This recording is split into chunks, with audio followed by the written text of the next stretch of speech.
Hati kalau tidak menegur, tidak berarti sudah beres. Karena mungkin hatimu itu kebal. Hati kalau menegur tidak tentu tidak beres. Karena hatimu terlalu peka, melampaui akan anugerah dan melampaui akan rencana Allah.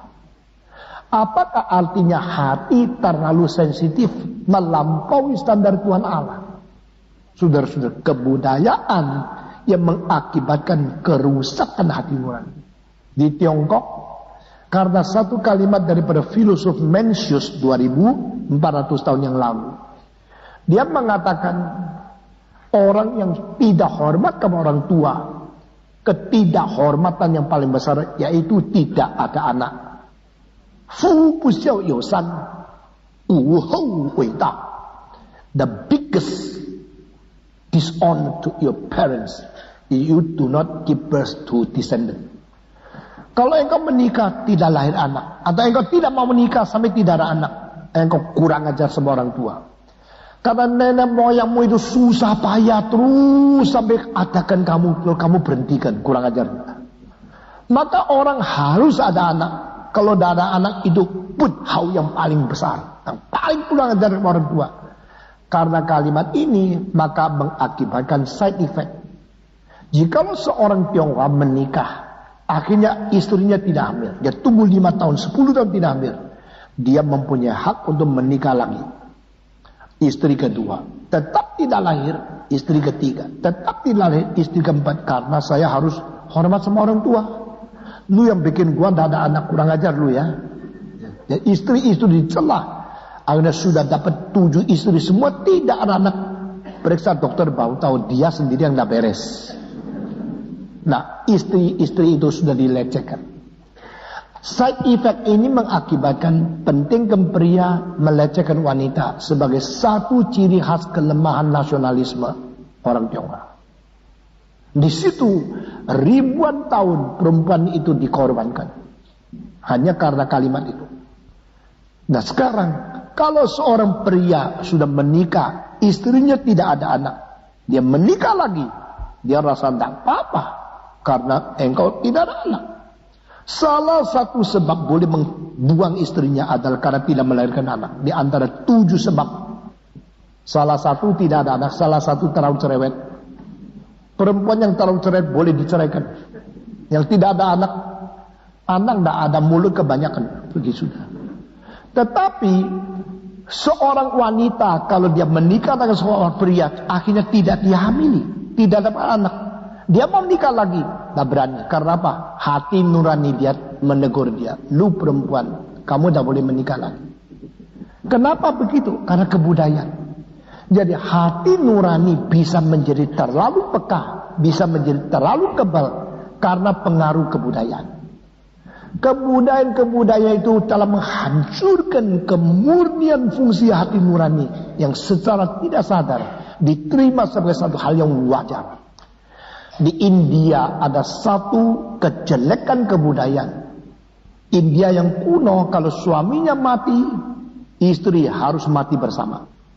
Mati bersama dibakar mati atau ditaruh di kuburan, kasih makanan berapa hari, nanti ditutup kuburannya, semua makanan selesai dia harus mati. Karena suaminya mati, dia harus ikut mati. Dan mereka tidak berani melawan karena apa? Ini kebudayaan sudah berakar di hati nurani. Jadi karena kebudayaan, karena agama, karena sesuatu moral arus, karena kebiasaan diri sendiri, hati nurani sudah tidak lagi setia dan tidak lagi berfungsi sebagaimana seharusnya. Itu sebab ayat ini mengatakan, jikalau hati menuduh, jikalau hati tidak menuduh. Kalau hati nurani menuduh, ingat Allah lebih besar daripada hati nurani. Sehingga kembalikan hati nurani dan tuduhan itu ke bawah sesuatu penghakiman firman Tuhan. Saudara jangan kira ikut kebaktian ini buang waktu. Engkau ikut kebaktian, engkau mendapatkan bijaksana dari surga. Amin. Nah engkau menemukan begitu banyak koreksi yang kita perlukan diberikan oleh Tuhan. Satu kali tidak mengikut kebaktian, engkau rugi. Tetapi kalau yang berkhotbah sembarangan, engkau betul-betul buang waktu.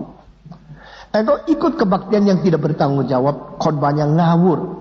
Engkau akan dikacaukan, tak karu-karuan imanmu. Itu buang waktu.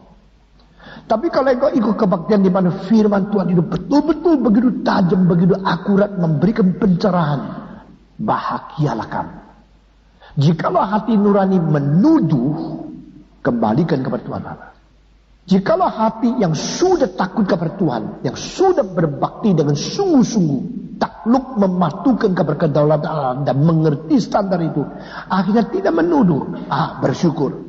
Berarti engkau sudah beres. Kalau hidupmu beres dan hati nurani yang sudah takut kepada Tuhan pun tidak menuduh, berarti engkau boleh lega. Ini ayatnya. You may enjoy the peace before God, because the heart which fear the Lord is now not rebuking you. Tidak ada reproach, tidak ada rebuke daripada hatimu, berarti engkau beres. Kalau engkau beres betul-betul, maka engkau lega di hadapan Tuhan. Nah, ini kenikmatan hidup yang paling besar.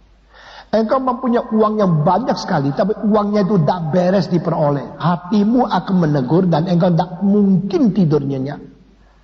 Tetapi kalau hatimu takut kepada Tuhan dan hatimu tidak tegur karena hidupmu sesuai dengan kehendak Tuhan, engkau lega di hadapan Tuhan.